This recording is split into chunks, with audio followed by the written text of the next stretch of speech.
do for others. A good motto in life is to do unto others what you would like done unto you. This very real desire has many far-reaching connotations.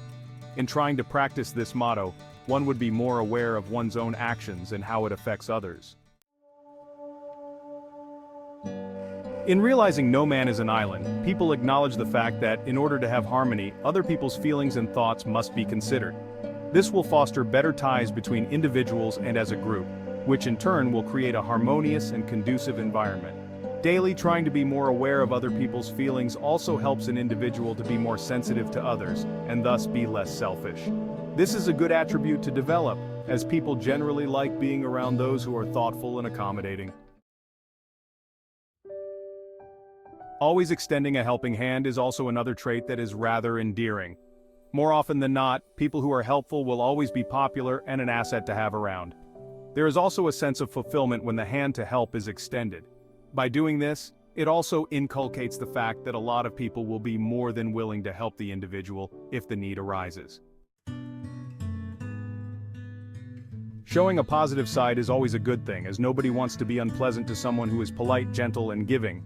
These virtues, if practiced often enough, will eventually reflect back onto the individual and thus cause others to do likewise.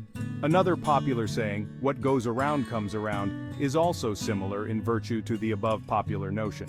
When the example is set to do good, those around will learn from this example and try to emulate the wonderful virtue.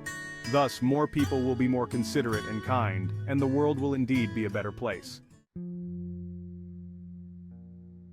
Being able to connect with nature has many wonderful benefits both for the good of one's mental health and physical health. Nature is one of God's free gifts to humankind, and learning to appreciate it should be everyone's priority.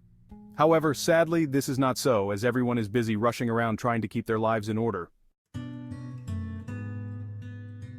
Communing with nature will allow a person to slow down and just enjoy what is there for free. It only requires the individual to stop and soak it all in. Spending more time outdoors is one way to connect with nature. Playing or just walking in the park is a healthy way to relax and enjoy each other's company, or to just be alone with the beauty offered by nature.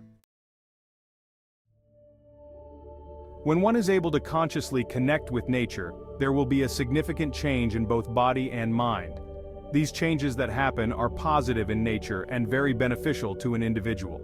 Taking the time to really relax and focus on just the pleasure of nature and some quiet time will allow the body to recharge and yet achieve a certain level of calmness which is gotten from being connected to nature. All age groups should be taught to stop and connect with nature as often as possible.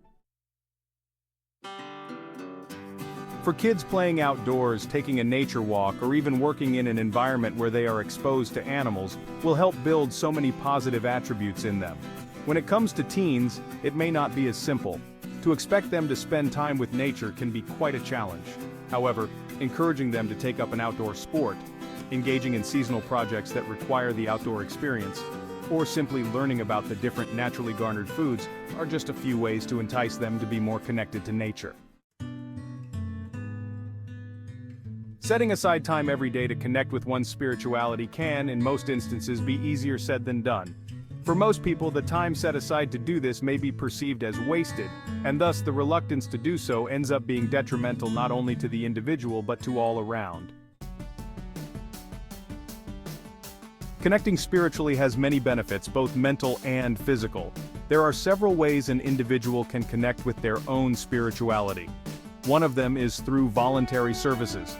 When one sets aside time to become a volunteer, one is actually learning to put another person's needs before oneself.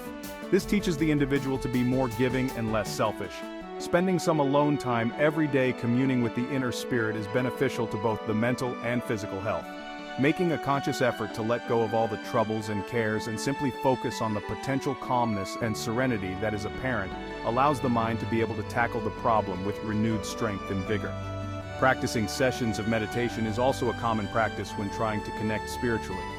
Most people seek this style of quiet time activity to try and enhance their senses to be able to connect with their inner self. Praying is also another way to make the ever-evasive connection with one's spirituality. If done often and consistently, praying can and will be an effective way of ensuring this connection. The peace and calmness one can derive from this will definitely benefit both body and mind. Spending time with nature will allow one's spiritual senses to be heightened, and thus cause the individual to be more sensitive to the surroundings. Through the exercise, the body slowly releases its dependence on holding on to any stress and learns to relax, thus connecting spiritually.